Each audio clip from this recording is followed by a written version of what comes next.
সূরা বাকারা। বিসমিল্লাহির রহমানির রহিম।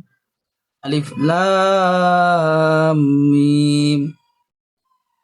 আলিফ লাম মিমের অর্থ আল্লাহ তাআলা ব্যতীত কেউই জানে না।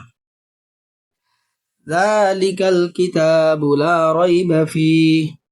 এটা এমন একটি কিতাব যার ভিতরে কোনো ভুল নাই, ভুলের কোনো সন্দেহ নাই। হুদাল লিল মুত্তাকিন। আর এই কোরআন যারা মুত্তাকি তাদের জন্য পথ প্রদর্শক। আল্লাযীনা ইউমিনুনা বিল গায়ব।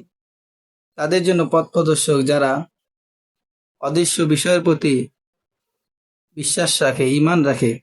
ওয়া ইউকিমুনাস সালাহ। এবং তারা নামাজ কায়েম করে, প্রতিষ্ঠা করে। ওয়া মিম্মা রাযাকনাহুম ইউনফিকুন। এবং আমি আল্লাহ তাআলা তাদেরকে যে রিজিক দান করেছি সেই রিজিক থেকে তারা আমার সন্তুষ্টির জন্য ব্যয় করে। ওয়াল্লাযীনা ইউমিনুনা বিমা উনজিলা ইলাইকা ওয়া মা উনজিলা মিন ক্বাবলিক। এবং আপনার প্রতি যা কিছু নাজিল করা হয়েছে এবং আপনার পূর্ববর্তী যে নবী রাসূলদের নিকট যা কিছু অবতীর্ণ করেছে তার উপর তারা ঈমান বিশ্বাস রাখে। ওয়াবিল আখিরাতি হুম ইউকিনুন। এবং তারা আখিরাতে বিশ্বাসী। এই সকল গুণগুলো যদি থাকে তাহলে এ কোরআন মুত্তাকিদের জন্য পথ প্রদর্শক হবে। উলাইকা আলা হুদাম মির রাব্বিহিম। তারা